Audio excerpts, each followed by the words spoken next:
σχόλιο για καταναλώσεις βενζίνης. Κατανάλωση βενζίνης σε σχέση με τα άλλα. Στις ταχύτητες 120 με 140 το MT έκαιγε το ίδιο με το Tenere. Το GS λίγο παραπάνω. Βασικά το GS έκαιγε πάντα λίγο παραπάνω, είτε πηγαίναμε χαμηλές ταχύτητες είτε με υψηλές.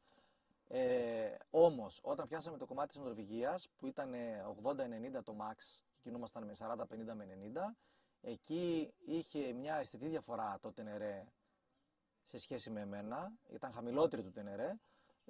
Νομίζω έκαιγε 1 με 1,5 λίτρο σταθερά, ίσως και 2 σε κάθε γέμισμα, και αντίστοιχα το GS λίγο παραπάνω πάντα από αυτό, και εκείνο 1-1,5 λίτρο παραπάνω σε κάθε περίπτωση.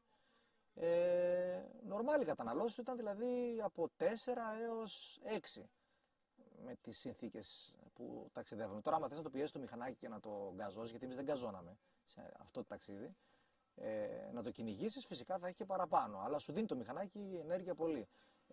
Να πω επίσης ότι εγώ πήγα με τα εργοστασιακά, έχω βγάλει τώρα τα κάγκελα.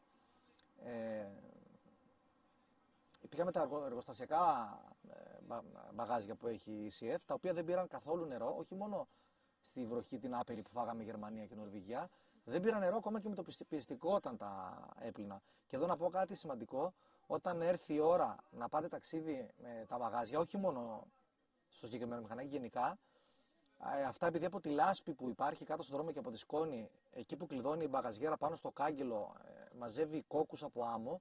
Όταν το βγάζει στο μπαγάζι, όταν τελειώσει το ταξίδι, γδέρνει το κάγκελο. Έγδαρε και τα δικά μου, τα έχω βγάλει πρώτον γιατί δεν μου άρεσαν αισθητικά και δεύτερον ίσως και να τα βάψω, να τα κάνω και αυτά μαύρα.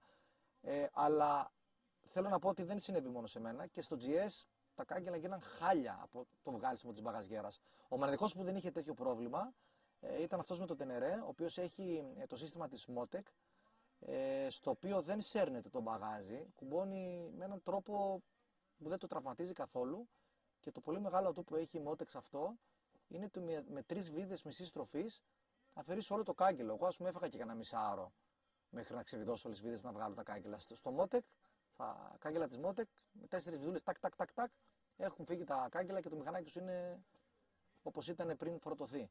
Πολύ σημαντικό αυτό. Αλλά και πολύ σημαντικό το ότι δεν πήραμε νερό, δεν είχαμε κανένα πρόβλημα με τα πλαϊνά. Μπαγαζιέρα δεν είχα βάλει σε ένα σάκο στη θέση συνεπιβάτη. Αυτά.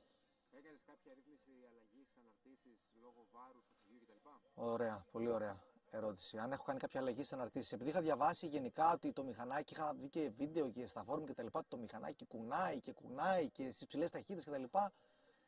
Σίγουρα παίζει ρόλο. Εγώ δεν λέω ότι λέγαν ψέματα και τα λοιπά, απ' ένα αλίμονο. Στα δικά μου τα κιλά, εγώ ταξίδεψα 80 κιλά. Και λέω ταξίδεψα γιατί βάλαμε και 3-4 κιλά στο ταξίδι, από τη σαπίλα που τρώγαμε. Στα δικά μου τα κιλά και με το φόρτωμα που είχα, που ήταν full φορτωμένη η μηχανή, 2 πλαϊνές και ένα σάκος, δεν είχα ούτε κούνημα, ούτε κάποια συμπεριφορά περίεργη, ούτε το μηχανάκι έτρεμε, τίποτα. Βέβαια, με αυτά τα μπαγάζια, νομίζω πιάσαμε μέχρι 150-160, δεν πιάσαμε 200. Χωρίς τα μπαγάζια που έχω πιάσει και μέχρι 200 νομίζω, δεν κουνούσε καθόλου. Απέναντίας, το μηχανάκι είναι πολύ καλά στημένο για το ασφάλτινο το κομμάτι. Είναι σφιχτό, όπως πρέπει να είναι ένα ασφάλτινο μηχανάκι. Κανένα πρόβλημα με την ανάρτηση δεν είχα. Δεν είναι η καλύτερη ανάρτηση που υπάρχει, εννοείται, αλίμονο. Αλλά για τη δουλειά που νομίζω έχει φτιαχτεί να ταξιδεύει και να το οδηγάς γρήγορα, στο τέτοιο είναι μια χαρά. Εργοστασιακές ρυθμίσεις ή τις άλλαξες? Δεν πήραξα τίποτα από τις εργοστασιακές. Δεν ξέρω, τώρα διαβάζω ότι σε κάποιους έρχεται το μηχανάκι λίγο πιο μαλακό και το σφίγγουν, ας πούμε, σε κάποιους έρχεται όπως είναι. Εγώ δεν έκατσα καν να μετρήσω τα κλικ. Το δοκίμασα το μηχανάκι σε συνθήκες ταξιδιού πριν πάω ταξίδι. Κάναμε 2-3 χιλιάδες χιλιόμετρα φορτωμένοι και ξεφόρτωτοι για να δούμε τη συμπεριφορά της μηχανής, γιατί θα λείπαμε και 27 μέρες και δεν ήθελα να πειράζω, ας πούμε, στη διαδρομή. Όπως μου ήρθε το μηχανάκι, στα δικά μου τα γούστα για την ασφάλτινη οδήγηση ήταν τέλειο. Τώρα στην καθημερινή μετακίνηση θα το ήθελα λίγο πιο μαλακό, αλλά οκ, επειδή πάμε συχνά βόλτες δεν θα πειράξω κάτι. Αυτά.